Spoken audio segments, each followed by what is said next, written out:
एक वक्त था जब मार्वल मूवी का अनाउंसमेंट होता था और पूरी दुनिया पागल हो जाती थी। Iron man legend, captain America respect और थॉर गॉड। पर आजकल पहला रिएक्शन आता है ये कौन है भाई और क्यों है, जो भी है क्या फर्क पड़ता है। अब ऐसा इसलिए है क्योंकि मार्वल के नए सुपर हीरोज को देख के लोग एक्साइट नहीं कंफ्यूज हो जाते हैं। तो चलो समझते हैं आखिर लोग मार्वल के नए हीरोज को पसंद क्यों नहीं कर रहे हैं। सबसे पहली चीज, इमोशनल कनेक्शन मिसिंग है। टोनी, स्टीव, थॉर, इन सब की जर्नी हमने 10 साल तक देखी है। स्ट्रगल्स, सेक्रीफाइस और उनके रिलेशनशिप सब डीपली एक्सप्लोर्ड थे। उनकी जर्नी, स्ट्रगल्स और उनके लॉसेस हमने फील किए हैं। टोनी का आई एम आयरन मैन और कैप्टन का I can do this all day, ये डायलॉग्स फील होते हैं। लेकिन नए हीरोज, इनकी स्टोरी या तो रश्ड है या फिर बोरिंग। एग्जाम्पल के लिए इटर्नल्स ही देख लो, 10 नए कैरेक्टर एक ही मूवी में डाल दिए। अब आई नो वो एक टीम है, पर टीम तो गार्डियंस ऑफ द गैलेक्सी भी थी, उनसे हमें कनेक्ट करवाया गया था। अब गार्डियंस ऑफ द गैलेक्सी का फर्स्ट पार्ट खत्म होते तक हर कोई कम से कम ग्रूट और रॉकेट से तो इमोशनली कनेक्ट हो ही गया था। और इटर्नल्स में 10 कैरेक्टर होने के बाद भी हम किसी एक से भी इमोशनली कनेक्ट नहीं हो पाए। साथ ही नए हीरोज जैसे मून नाइट, इको और इवन थंडरबोल्ट्स के कैरेक्टर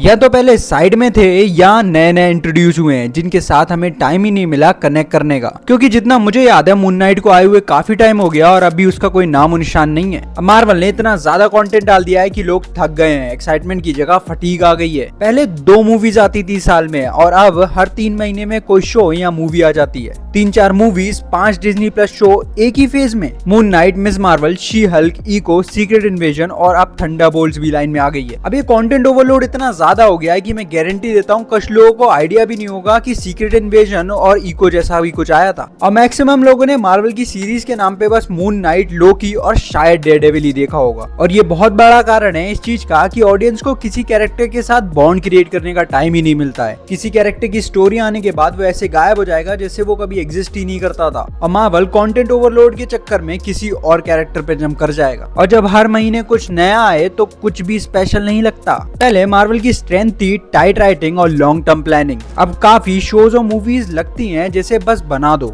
जैसे शी हल्क का तो टोन ही क्लियर नहीं था। पहला एपिसोड कोर्ट रूम ड्रामा, दूसरा dating app comedy. Character depth का तो नाम ही नहीं है। सीक्रेट इन्वेजन की बात करूं तो उसमें निक फ्यूरी थे पर प्लॉट में पंच नहीं था, जिसके चलते नए सुपर हीरोज का इंट्रोडक्शन बस एक चेक बॉक्स लगता है। थंडरबोल्ट्स भी एक इंटरेस्टिंग कॉन्सेप्ट है, anti heroes in one team. लेकिन अगर इन कैरेक्टर्स को भी फिर लंबे टाइम तक होल्ड पे डाल दिया जाएगा या किसी ऐसी कहानी में डाल दिया जाएगा जिसकी स्टोरी में ये फिट नहीं बैठेंगे, तो वो जो थोड़ा बहुत ऑडियंस का कनेक्शन बना है वो फिर से गायब हो जाएगा। अब मार्वल अपना सिनेमैटिक यूनिवर्स चलाने में बहुत ज्यादा अच्छा है और वो उतना ही अच्छा है अपने कैरेक्टर्स बर्बाद करने में, स्पेशली विलेंस। अब थैनोस एक ऐसा विलन था जिसका मोटिव भी समझ आता था और प्रेजेंस भी हैवी थी। पर अब के villains, Gorr wasted, Kang another waste और कंफ्यूजन, ग्रेविक फॉरगेटेबल। इनफैक्ट कई लोगों को तो पता भी नहीं होगा कि ये मैंने किसका नाम ले लिया है। तो मैं इसकी बात कर रहा हूँ और अभी भी बहुत हाई चांस है कि कई लोग अभी भी इसे नहीं जानते होंगे। और ऐसा इसलिए है क्योंकि मार्वल अपने विलेंस पे काम ही नहीं कर रहा। वो इतने फॉरगेटेबल हैं कि हर एपिसोड और सीरीज खत्म होने के बाद इंसान उन्हें भूल जाता है। बस आई होप डॉक्टर डूम हमें बचा ले। अब कोई भी हीरो तब तक शाइन नहीं करता जब तक उसके सामने एक सॉलिड विलन ना हो। और बैटमैन की डार्क नाइट ट्रिलॉजी इसका सबसे बड़ा सबूत है। आज भी लोग क्रिश्चियन बेल के बैटमैन से ज्यादा हीथ लेजर के जोकर को याद करते हैं, क्योंकि उसी ने बैटमैन के कैरेक्टर और मूवी में जान डाली थी। Good heroes need great villains, और जब विलन ही वीक हो तो स्टेक्स फील ही नहीं होते। लेकिन गुड न्यूज ये है कि मार्वल के पास अभी भी चांस है सब कुछ ठीक करने का। Fantastic four, Avengers, doomsday, Spiderman, brand new day, ये सिर्फ कैरेक्टर्स या मूवी नहीं, सेकंड चांस है। पर सिर्फ नॉस्टैल्जिया से काम नहीं चलेगा। स्टोरी स्ट्रॉन्ग होगी तभी ऑडियंस लुटेगी। बस मार्वल को समझना होगा कि क्वालिटी से ज्यादा क्वांटिटी चाहिए और कैमियोज से ज्यादा कैरेक्टर आर्क। तो ये कुछ सॉलिड रीजंस थे कि why people don't care about Marvels new super heroes. अब तुम्हारे इस पे क्या ओपिनियन है और कौन सा नया सुपर हीरो जेन्युइनली पसंद आया वो नीचे कमेंट्स बताओ। वीडियो पसंद आई हो तो वीडियो को लाइक करना और चैनल को सब्सक्राइब करना मत भूलना।